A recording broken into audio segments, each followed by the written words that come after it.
inside of this box is hopefully not a Ryobi 2500 watt cordless impact shredder. One needs to impact stuff, it just needs to shred it.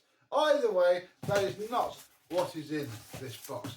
What is in this box is, well, something from Hoover.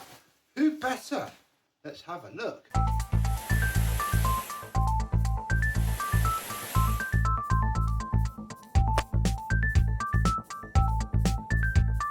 Yes, hello, my vacuum cleaner and vintage Hoover chums. How are you today? Yep, it's time for us to unbox and look at our next project. And this one is beautiful red Hoover model U4147. Ooh, very nice. This is actually also an American machine made in the USA by our Hoover company. Fantastic. Right. Okay. There is our handle with the cable connected via something. So fine. Yeah, we shall work around that. Oh, wow. Look at this lovely British MK fused plug that is on this machine. That's very swanky. That's cool.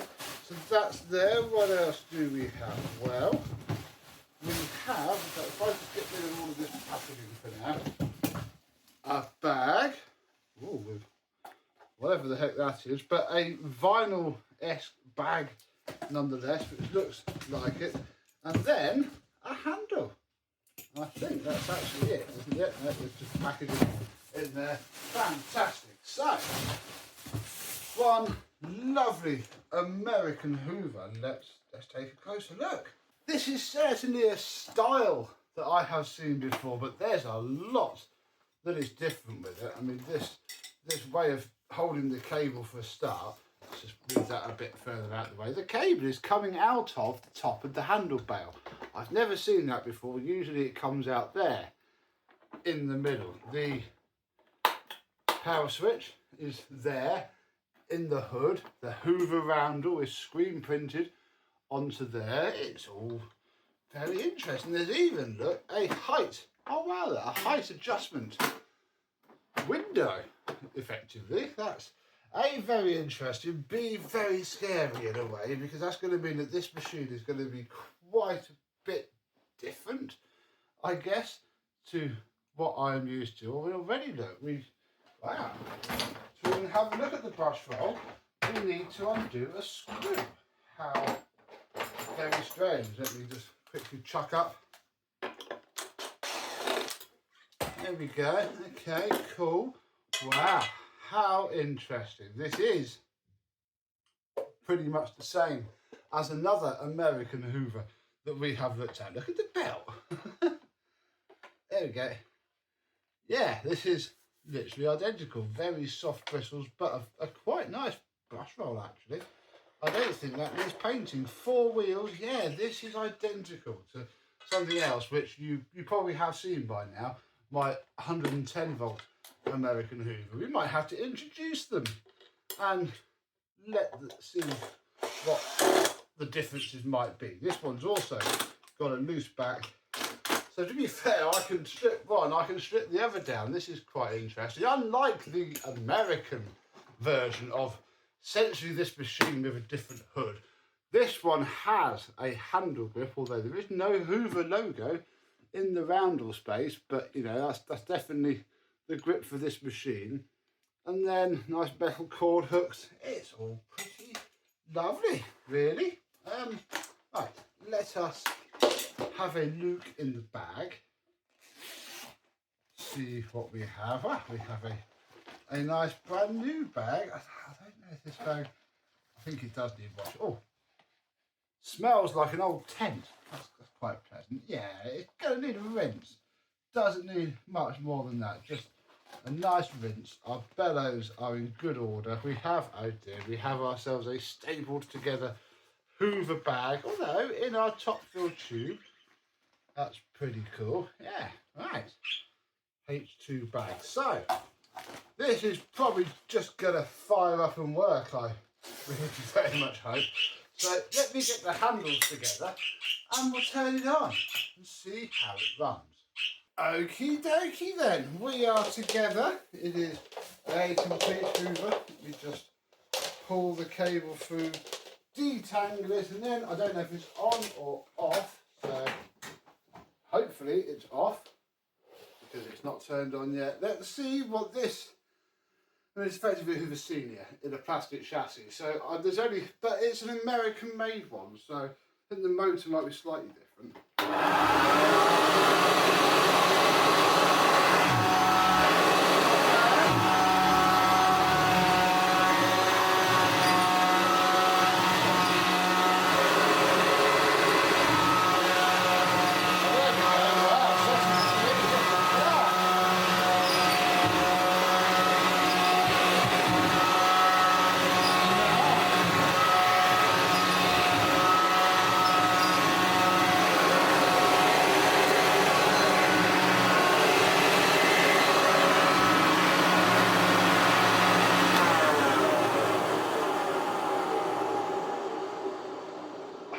I can't quite work out if that's got a sort of sound to it. Sounds a little bit iffy. Gosh, it has pulled this pilot nicely. Let us test by removing the belt. Take that off, take that off. Oh, wait. Ow. Hey, that's warm. But I can feel quite a lot of movement in that motor, so that probably is an issue.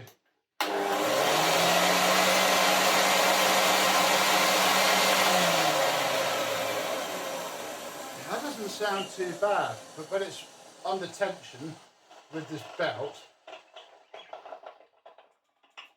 yeah, you shouldn't be able to. Let me just turn that off because I could literally cut my fingers off in front of you if we're not careful. I don't fancy doing that today. Yeah, there's a lot of movement. Oh, there's a lot of movement in that fan spindle. It's almost like it's loose. But yeah, I think something's a little bit loose in there. So that's interesting. While we're here, we're upside down. Why are you flat?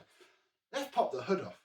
If I've done this correctly, and I'm not sure because of all of this switch and height control stuff. Ooh. What if I just undone if it wasn't those? There's no other screws. Where do you must have, oh hang on. Ah, right, ooh, okay. I was lifting the hood. Look, the whole thing is coming up. And then, there we go, getting caught underneath. I see. Okay, that's actually quite a bit less scary. This hood is massive, and I'm going to put it up there so it's out of the way. Yeah, this is exactly the same as my other American style Hoover. Literally, the switch is different, but the same sort of wire nuts, the same sort of bearing. It's all there. It's all very Hoovery, but very clean as well, which is nice compared to the other ones I had. So that's how this lever latch works. Oh, pop you over here. You lift up the latch. It's actually quite a simple little mechanism. It just goes up and down via a little lever. That's pretty cool and not as terrifying as I was first fearing. There'll be no nice headlight shot there because this model doesn't have it.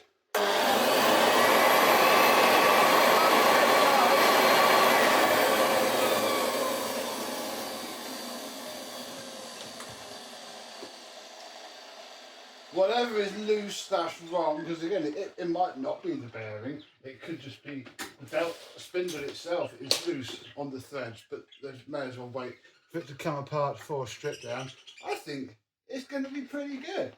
So I think the last thing that we need to do now is to just compare it with my other American Hoover that I have out. In front of us, we have machines that are different, but exactly the same. This one is my one. It is, if I remember rightly, a U4173. What was this one again? U4147. U4147. So, okay, they are quite different. However, they're not. They're really identical. We might take the hoods back off here. Remember those two little latches that hold this entire hood onto its chassis? Well, there they are. This, remember that little divot inside of there? It's just a different hood. I mean, the handle bail is mildly different because it's got this hole coming out of it, but you know, the pedals are the same.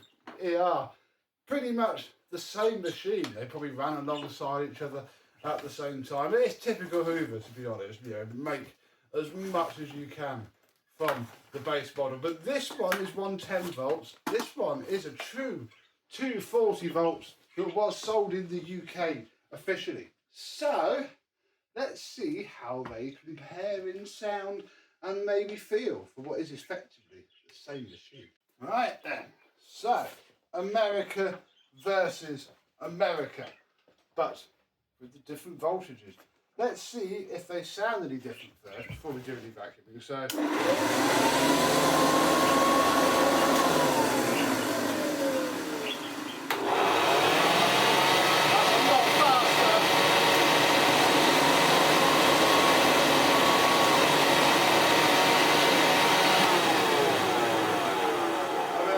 sound quite right, but yeah, the 240 volt one does spin a lot quicker than the 110 volt one does. Right, so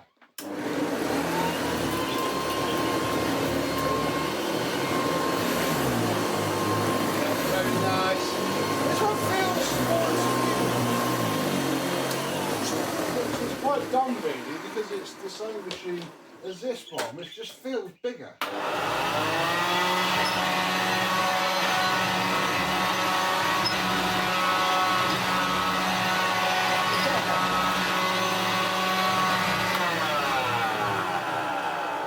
The hood from this one covers and just makes this all bulbous and huge. It feels so much larger. As soon as I turn these machines upside down, I knew that they were literally the same. The sticker's in the same place. I mean, this one has a screw, this one doesn't, but it's still got the points underneath the metal machines. They're the same. They are literally the same machine, just different. This one's got, I don't know which one's earlier, to be honest. Apparently you can't date these from the 0001, the U4147. I mean, if I think I'm right in saying July 1979 and January 1980, you'll have to let me know, because I just don't quite know. But they're both, yeah, the same vacuum cleaner. But obviously this one's got its original bag. This is the style of bag that this one should have, the sort of rubbery, vinyl-y. As nice of a bag as this is, it certainly isn't the correct one. So that's pretty cool, I thought. Literally, two American vacuum cleaners sat here in Oxfordshire. One's supposed to be here. One would have been brought over on a container for, I imagine, military purposes, given where I got it from. So they both need to be refurbished, but the video is not about this one. It's had its before video. It is about this one. Yeah, this one's a much more familiar machine because we got a couple of this style in the UK. I think this one's possibly a little bit special, being red. You'll have to let me know in the comments down below what, you know, this one being bright, lovely red does mean. But we shall hopefully see it more brighter and lovely and redder very soon when it has been refurbished. So stay tuned for that. And yeah, any info on either of these machines really, do let me know in the comments down below. But until the next time, I and some other happy foreign Hoovers will see you soon.